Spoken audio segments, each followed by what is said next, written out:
There is a very quiet, almost unquestioned assumption hiding inside the feeling of discomfort when one is alone. It usually appears without words. It feels like a simple fact. When there is no one else around, something is wrong. Something is missing. The mind interprets the absence of voices, reactions, and shared attention as a kind of failure in the situation itself. As if being alone were not merely a condition, but a problem that needs to be solved. And this assumption is so familiar that it rarely feels like an assumption at all. It feels like reality. Silence stretches a little too long. Time seems heavier. The room feels larger or smaller in an unsettling way. The mind begins to look around, not outwardly, but inwardly, searching for something to hold on to. A thought, a memory, a plan, a distraction. Anything that restores a sense of movement. Anything that keeps the feeling of stillness from becoming too noticeable. It is interesting to contrast this with something that does not have a mind in the same way. A tree, standing alone in a field, does not appear to suffer from its solitude. It does not rush to fill the space around itself. It does not narrate its own condition. It does not ask whether it is enough on its own. The tree simply stands, exposed to wind, light, and time, without interpreting any of it as a personal problem. Or consider a cat sitting in a quiet room. Not asleep, not entertained. Simply present. The cat does not seem haunted by the absence of company. It does not experience the room as empty in the psychological sense. The stillness does not echo back at it as a question about its worth or meaning. The animal inhabits the moment without commentary. What makes the human experience of being alone feel so different is not the physical condition of solitude, but the way the mind relates to it. And here, a metaphor begins to form naturally. The mind behaves like a restless narrator who has been left alone with a microphone. When there is no external conversation, no shared rhythm with others, the narrator turns inward and begins speaking more loudly, more insistently, as if silence itself were an interruption that must be explained away. This inner narration does not usually announce itself as fear. It often disguises itself as boredom, restlessness, unease, or the vague sense that time is being wasted. But underneath these surface sensations, there is often a deeper discomfort. The mind is no longer distracted from itself. It is hearing its own echo more clearly. When other people are present, attention flows outward. Words are exchanged. Roles are activated. Reactions bounce back and forth, creating a sense of continuity. The self feels outlined by interaction. Alone, that outline begins to blur. The mind notices gaps, pauses, open space, and in those spaces it begins to feel exposed. The metaphor of a mirror is tempting here, but it is not quite accurate. Being alone is less like standing in front of a mirror and more like standing in a quiet room where one's own footsteps are suddenly audible. Movements that were always there become noticeable. Thoughts that usually pass unnoticed begin to linger. The mind hears itself thinking, and this is where identity quietly enters the picture. Much of what feels like me during everyday life is subtly reinforced by constant reference points. Conversations confirm opinions. Social rhythms confirm timing. Shared habits confirm normalcy. Alone, many of these confirmations temporarily disappear. The mind is left without its usual feedback loops. In response, it often tightens. It starts defining itself more rigidly. It clings to familiar stories. It replays past conversations. It rehearses future ones. It constructs imaginary audiences. In doing so, it attempts to recreate the feeling of being accompanied, even when no one else is physically present. The discomfort of being alone, then, is not simply about the absence of others. It is about the sudden visibility of the mind's dependence on reflection. Without external mirrors, the internal ones become louder, sometimes harsher. Thoughts begin to comment on thoughts. Feelings are evaluated rather than felt. Time is measured rather than inhabited. And so tension arises, not because solitude is inherently tense, but because the mind resists its own unstructured presence. It wants edges. It wants signals. It wants something to respond to. In their absence, it creates activity where none is required, movement where stillness would suffice. At this point, the discomfort often gets interpreted personally. I am bad at being alone. I don't like my own company. Something is wrong with me. But these interpretations quietly miss something important. What is uncomfortable is not the self, but the sudden lack of familiar scaffolding that usually supports the sense of self.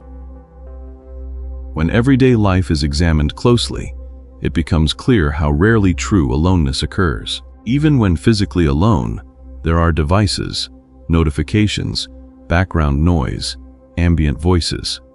The mind is accustomed to being carried along by constant input. When that input falls away, even briefly, the shift can feel abrupt, almost like a sudden drop in altitude. And yet, this discomfort does not point to a flaw.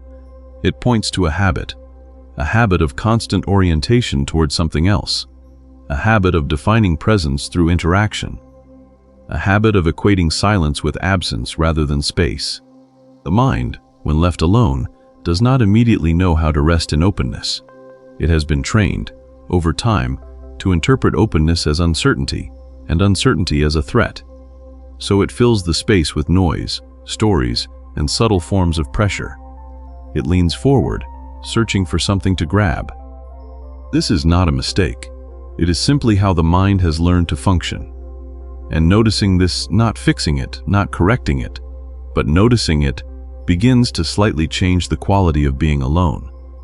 Not by making it comfortable, but by making it less personal. Because the discomfort is not saying anything about who you are. It is revealing how the mind behaves when it is no longer distracted from itself. When the mind finds itself alone for long enough, something subtle begins to happen. The initial restlessness may soften, not because it has been resolved, but because it has exhausted its first attempts at distraction. After replaying familiar thoughts, rehearsing imaginary conversations, and scanning memory for stimulation, the mind reaches a kind of pause, and it is often here that the discomfort takes on a different texture. At this stage, the mind begins to sense not just the absence of others, but the absence of structure. Without external schedules, expectations, or immediate responses, time loosens. Minutes no longer stack neatly on top of one another. They stretch, they blur. And the mind, which is deeply accustomed to organizing experience through clocks, plans, and progress, finds this loosening strangely unsettling. A useful metaphor here is that of a river that has suddenly lost its banks. When contained, water flows swiftly and predictably. It knows where it is going because the edges tell it so. Remove the banks and the water spreads. It slows. It pools.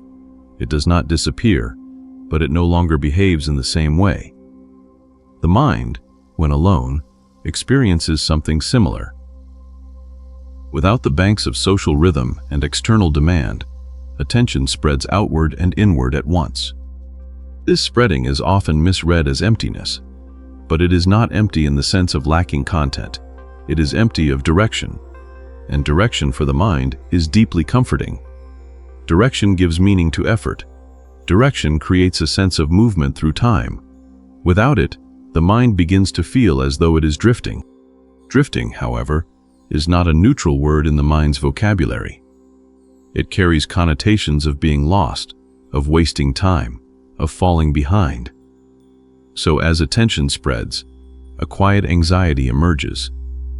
Not sharp panic, but a low hum of unease. The sense that something should be happening, even if it is unclear what that something is. This is where identity subtly tightens again. The mind reaches for familiar labels. Productive, interesting, needed, connected. These labels function like anchors. They pull attention back into recognizable patterns. Alone, those anchors feel lighter, less convincing. The mind notices that without witnesses, many of its usual reference points lose their weight. It is here that people often say they feel too much in their head when alone. Thoughts loop. Self-awareness increases. Small sensations become amplified. The mind watches itself watching itself, and this recursive loop can feel claustrophobic. Not because the space is small, but because attention keeps folding back onto itself. Yet this folding is not inherently uncomfortable. It becomes uncomfortable when the mind treats it as a problem, when it assumes that awareness should always be pointed outward, or that thinking should always lead somewhere useful. Alone, these assumptions are quietly challenged. Awareness has nowhere obvious to go. Thinking has no immediate task. The mind responds by trying to manufacture urgency. It creates subtle pressures. You should be doing something. You should be improving something. You should be preparing for something. These thoughts appear practical, even responsible, but they often function as escape routes. Ways of avoiding the raw simplicity of being present without a role. In everyday life, roles do much of the work of holding the self together. Friend, partner, worker, listener, speaker. Each role carries expectations that shape behavior and attention. Alone, these roles loosen. The mind senses the absence of costume, so to speak, and becomes unsure how to stand without it. This uncertainty is frequently interpreted as loneliness, but loneliness is not the same as aloneness. Loneliness carries a story, that one is cut off, excluded, forgotten. Aloneness, by contrast, is simply a condition, a fact of the moment. The discomfort arises when the mind overlays the condition with the story. Notice how quickly this story forms. A quiet evening becomes evidence of disconnection. A free afternoon becomes proof of insignificance. Silence becomes rejection. None of these interpretations are demanded by the situation itself. They are supplied by the mind in its attempt to re-establish familiar meaning. And meaning, here, is closely tied to visibility. To be seen, responded to, acknowledged. When alone, visibility fades. Not because one disappears, but because there is no immediate reflection. The mind, accustomed to measuring itself through reaction, begins to feel unreal without it. This sense of unreality can be deeply unsettling. It feels like floating without a reference point. The mind wonders, often without words, am I here if no one is noticing? And rather than sitting with that question, it rushes to answer it through activity, noise, or connection. But this rushing creates more tension, not less, because it reinforces the idea that stillness is dangerous. That presence without interaction is somehow incomplete. The mind tightens further around its own activity, mistaking motion for grounding. What is rarely noticed is that this discomfort is not asking to be removed. It is asking to be seen as a pattern rather than a verdict. The unease of being alone is not revealing a lack within the person, but a habit within the mind, a habit of defining existence through constant engagement. And as this habit becomes visible, even faintly, something begins to soften. Not in a dramatic way, more like the loosening of a clenched hand that has been gripping for a long time without realizing it. As the mind continues to sit with aloneness, another layer of discomfort often reveals itself, one that is quieter, more intimate, and therefore easier to miss. This is not the restless urge to do something, nor the anxious sense of drifting. It is the subtle unease of being unoccupied by meaning. When the mind is busy, meaning is constantly being manufactured. Conversations have purpose, tasks have outcomes. Even distractions have a function. They pass time. Alone, especially when nothing is demanded, the machinery that produces meaning slows down. And in that slowing, the mind becomes aware of how much effort it usually invests in making life feel justified. This can feel strangely vulnerable. Without a reason to speak, to perform, to respond, the sense of self becomes less defined. The mind, which often experiences itself as a bundle of intentions and reactions, finds fewer handles to grasp. It is still there, but it feels less solid, more diffuse. A fitting metaphor here is that of a stage after the audience has left. The lights may still be on, the props remain in place, but without witnesses, the performance dissolves. The stage does not cease to exist, yet it no longer knows itself as a stage in the same way. The identity of performing space depends on being seen. Much of the discomfort of being alone comes from this same dynamic. Identity, as it is usually lived, is relational. It is shaped by contrast, response, and recognition. When those elements are temporarily absent, identity loosens. The mind senses this loosening and interprets it as instability. Instability for the mind is alarming. It prefers fixed reference points, even uncomfortable ones, to openness. So it begins to reconstruct itself. It revisits old narratives.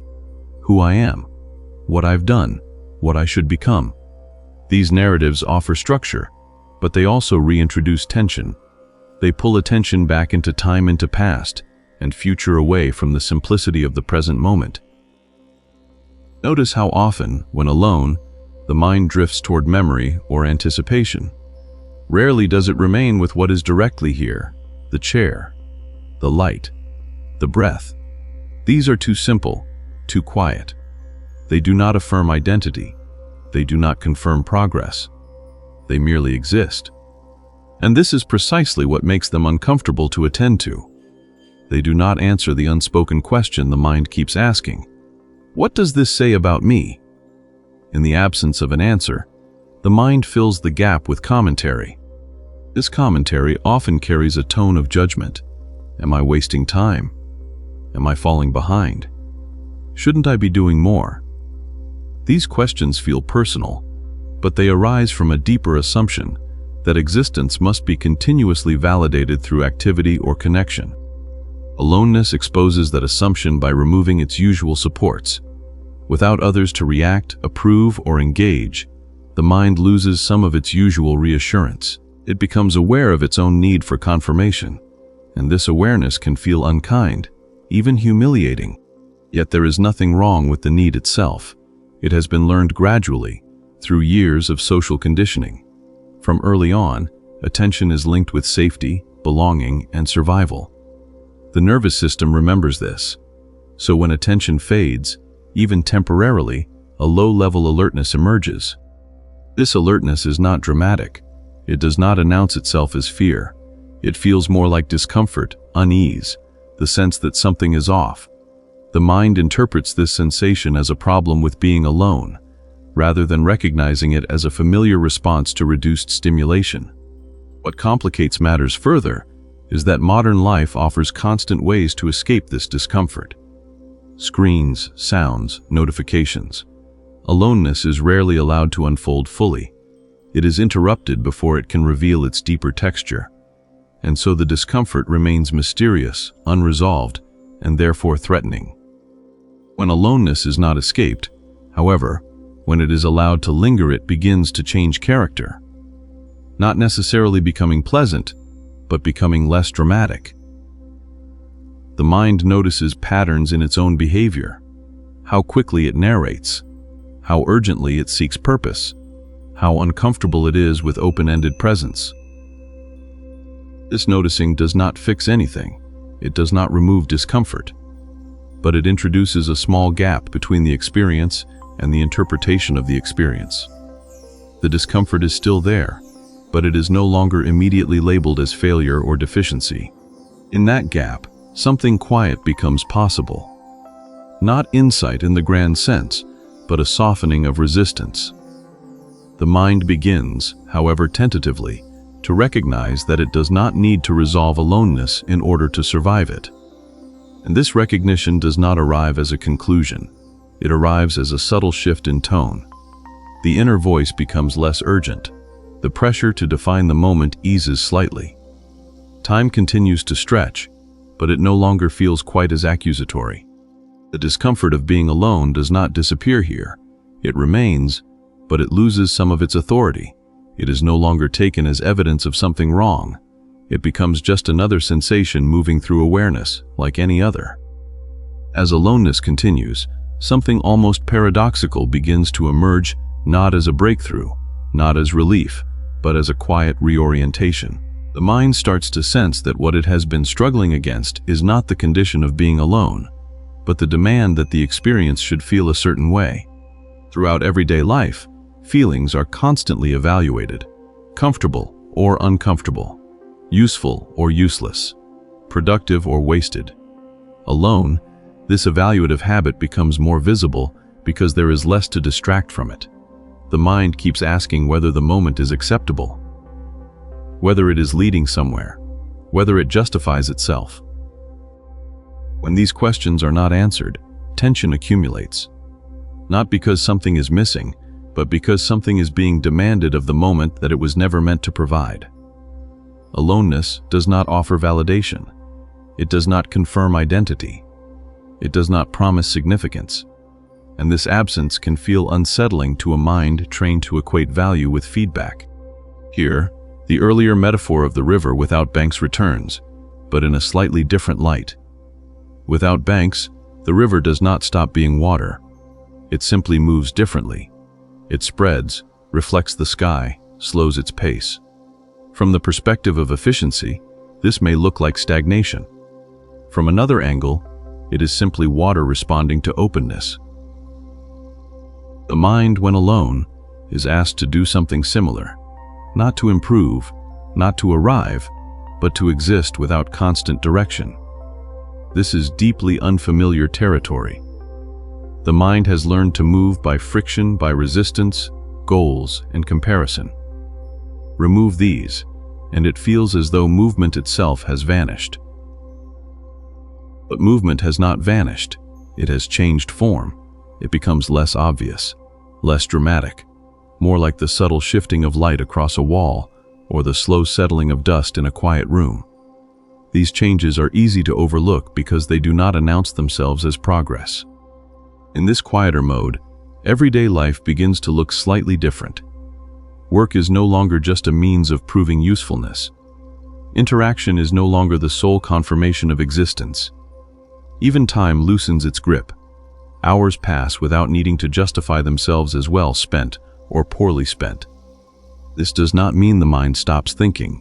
It continues to think.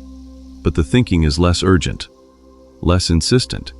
It becomes one movement among many, rather than the center around which everything must revolve. Thoughts arise and pass without demanding immediate resolution. What softens here is not the discomfort itself, but the relationship to it. Aloneness is no longer experienced as a verdict on one's worth or social adequacy. It becomes a space in which the usual narratives lose some of their volume, not because they are false, but because they are no longer being amplified by constant reinforcement.